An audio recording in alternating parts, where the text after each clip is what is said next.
반갑습니다. 성주준입니다. 헌법재판관으로서 참 품행이 좋지 못하다라는 평가를 받았던 문영배. 그런데 이게 그냥 단순히 뭐 품행의 문제가 아니라 헌법재판관으로서의 자질, 그리고 또 편향성, 모든 것들을 생각해 봐도 적절치 않은 그런 인물이었죠. 이번에 그런데 문영배를 둘러싸고 또다시 과거에 자기가 작성했던 글이 또 논란이 됐다라고 합니다. 다른 게 아니라 무슨 뭐 처제가 또 등장을 하고 무슨 뭐 엉망진창인 그런 또 내용인데요. 도대체 무슨 내용인지 우리가 한번 좀 봐야 될 것 같고요. 그리고 또 지난번에 논란이 됐을 때 이른바 행범방, 이거에 대해서 법적으로는 어떻게 될 것인가, 그런 거에 대한 또 분석이 나왔다라고 하는데 관련 내용 좀 같이 소개시켜 드리도록 하겠습니다. 우선 일단 눈에 띄는 게 뭐가 있냐면 이제 그 행범방이라고 하는 논란이 시작됐던 게 동창들이 모였던 그 카페였잖아요. 근데 그 카페에서 문영배가 이번에 탈퇴했다라고 합니다.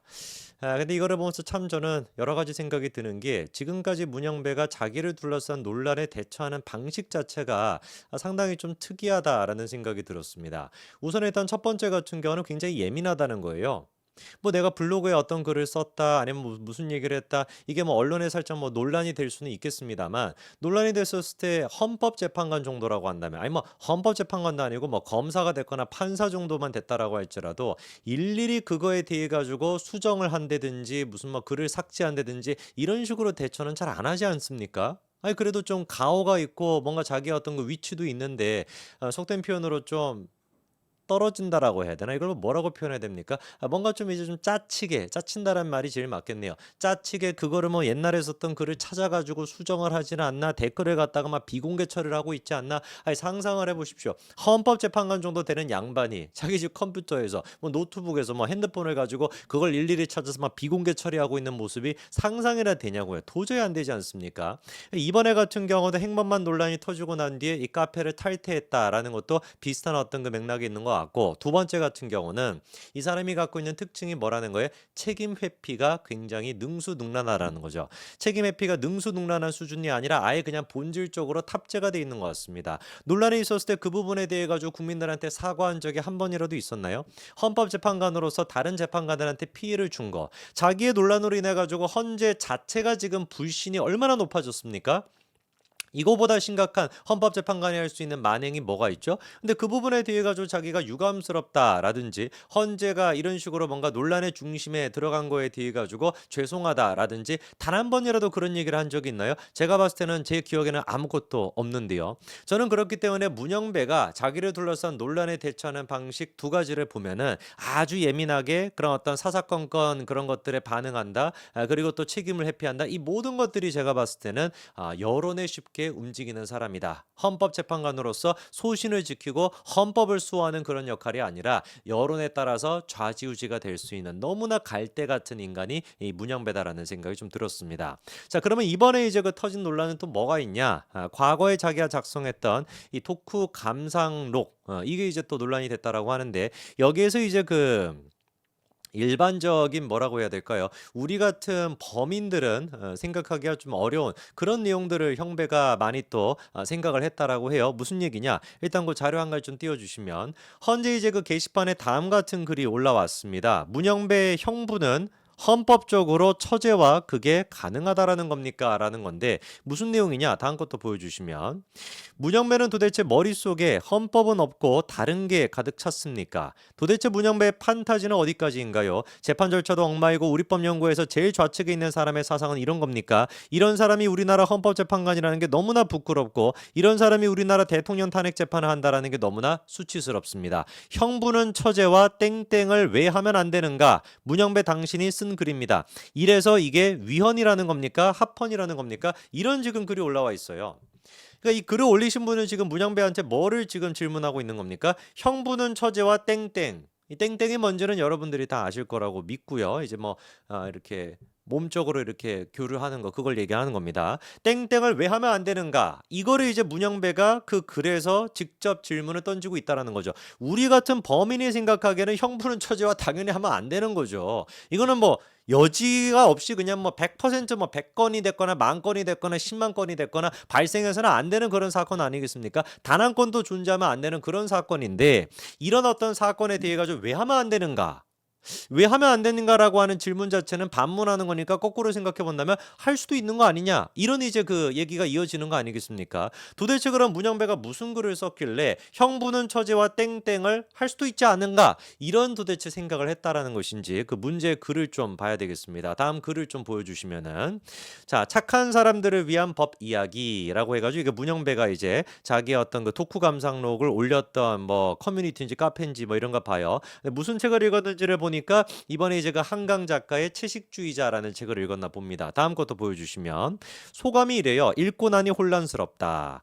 육신 문명의 위험성을 경고하려니 하고 읽었다가 근본적인 질문을 받고 어리둥절한 상태래요. 첫째, 왜 육식을 거부하면 안 되는가? 왜 형부와 처제는 땡땡을 하면 안 되는가? 왜 죽으면 안 되는가? 왜 사람은 다른 사람에게 이해되어야만 하는가? 인간은 진화된 동물인가? 뭐 이런 식의 질문이 들었다는 겁니다.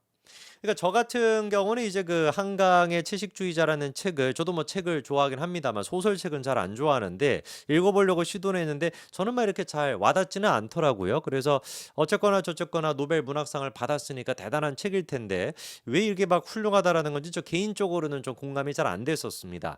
근데 이제 문영배 같은 경우는 이제 그 책 이름 자체가 채식주의자니까 뭐 얼핏 우리가 생각하기에 뭐 내가 채식을 하게끔 됐다. 육식을 이제 뭐 거부하게 됐다. 그러면 육식을 왜 거부하게 됐는가? 육식 문명이 뭐 이런 식의 문제가 있으니까 뭐 이런 내용이 나올 거라고 예상을 했는데 알고 봤더니만 이 책에는 근본적인 질문을 던지고 있더래요.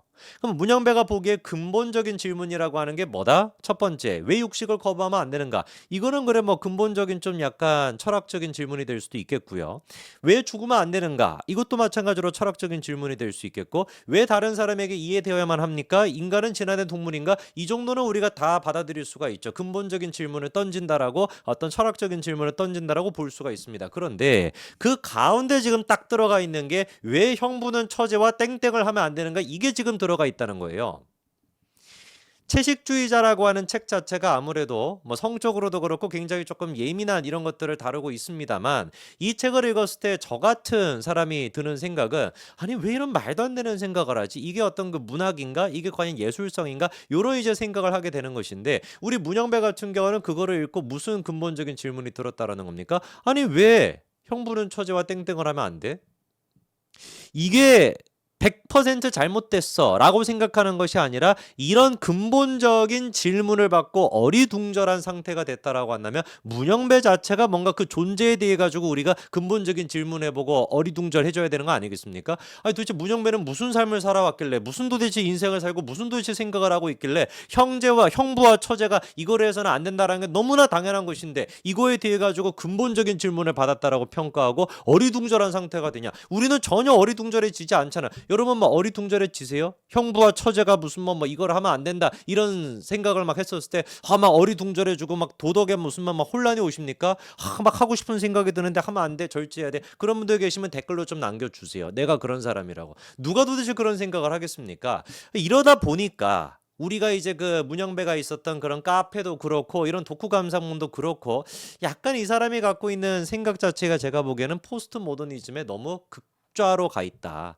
이 포스트 모더니즘의 기본적인 특징 자체가 절대적인 가치 이런 것들을 해체시키겠다라고 하는 거에 너무 깊게 빠져가지고 이게 도대체 옳고 그름에 대한 근거조차도 자기 스스로가 헷갈리게 되는 거. 그 지경에 빠져가지고 혼란스러운 상태에 놓여 있는 대부분이 저는 포스트 모더니스트라고 보는데 그 혼란스러움을 감추기 위해 가지고 허례허식 같은 게 강하고 그리고 이제 언어적인 것들을 갖다가 좀 과장해서 쓰고 그러니까 어려운 막 단어 같은 거를 막 활용한다든지 그리고 또 과도하게 도덕주의적인 척을 한다든지 이런 식의 이제 그 위선적인 모습까지도 포스트 모더니스트들이 갖고 있는 기본적인 특징이라고 저는 보는데 딱 거기에 들어가는 게 제가 보기에는 문영배 같은 사람입니다.